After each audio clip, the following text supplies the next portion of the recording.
Je m'appelle Gauthier Arnoux, je suis indépendant dans une société dans le domaine du parachèvement intérieur. C'est Ageom Concept. Je suis Adrien Ancio, je suis architecte depuis 1 an et demi. Je suis encore stagiaire pour le moment dans un bureau namurois. Dans 6 mois, je serai architecte totalement indépendant. Je m'appelle Alexandre Peignet-Espartero, je suis architecte et conseiller environnement. Et donc je m'attelle plus spécifiquement à trouver les moyens pour réduire l'empreinte environnementale des projets sur lesquels je planche.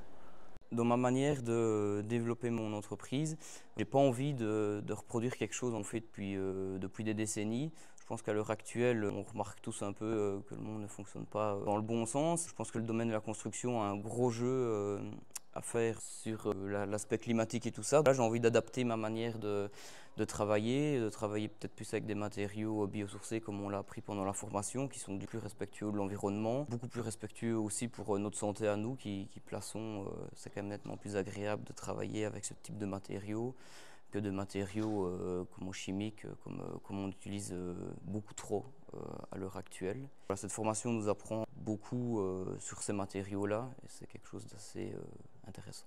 J'ai fait cette formation pour m'intéresser à tout ce qui est écomatériaux, éco-construction, parce que c'est des notions qu'on aborde aux études mais qui ne sont pas encore assez poussées et qu'on voit très peu en application dans le monde de la construction pour le moment.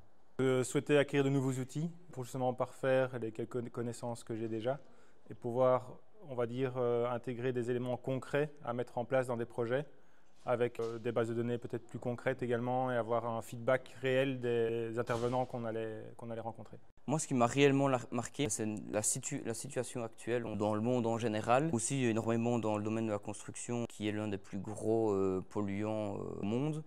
Il y a un énorme boulot à faire là-dessus et je pense qu'il est grand temps qu'il y ait de la sensibilisation qui soit faite pour essayer d'améliorer les choses parce que c'est vrai que ce qu'on voit et certaines choses qu'on a vues dans la formation est relativement alarmante.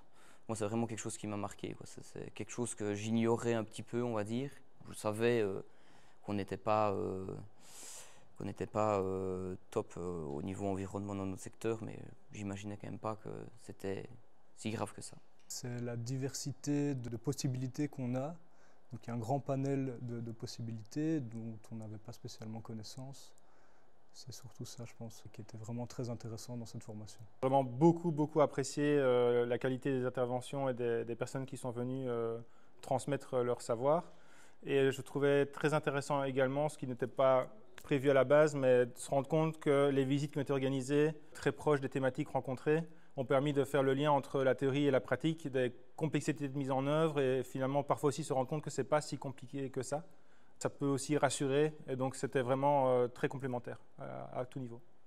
Je vais essayer de beaucoup plus sensibiliser mes clients pour travailler avec ce type de matériaux, essayer d'adapter nos manières de concevoir pour pouvoir réduire mon empreinte carbone de ma société. Essayer d'avoir une société la plus vertueuse possible, qui se soucie le plus de l'environnement pour avoir ma petite touche de bienfait dans le secteur. Inévitablement, je pense que c'est des principes que j'intégrerai moi dans la conception dès les premières phases et j'essaierai de pousser aussi le client pour aller dans ce sens-là, même s'il y a beaucoup de freins pour le moment à ça et donc je pense que c'est des choses qu'on doit mettre en place dès à présent. On va dire que ça va permettre de poursuivre une lignée déjà bien engagée, mais avec des éléments très terre-à-terre, avec des témoignages aussi concrets et complets de la part de tous les intervenants qui sont venus. On a eu quand même la chance d'avoir des intervenants de grande qualité, de domaines assez diversifiés, qui ont permis du coup de comparer peut-être des visions différentes, mais qui se ralliaient quand même autour de la matérialité des matériaux qu'on a vus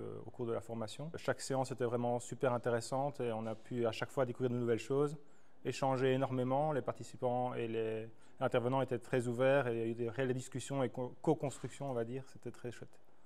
Percutante, de par l'ouverture d'esprit par rapport à la situation actuelle. Ouverture d'esprit, parce que ça met en lumière vraiment beaucoup de possibilités. Je pense qu'on doit aussi tourner vers ces solutions et donc c'est inévitable. S'ouvrir l'esprit par rapport à ça, essayer d'être curieux aussi par rapport à ces questions environnementales. Je dirais le mot co-construction serait assez approprié parce qu'il y a le côté échange avec d'autres confrères ou entrepreneurs qui ont participé à la formation, pendant que les intervenants étaient présents et même en dehors, pendant les pauses, etc. Et les échanges avec les intervenants qui ont permis de façonner des idées, de comprendre, d'aller vraiment chercher les problématiques dans certains cas pour pouvoir justement réfléchir plus en avant sur les problématiques spécifiques et c'était super riche à ce niveau-là.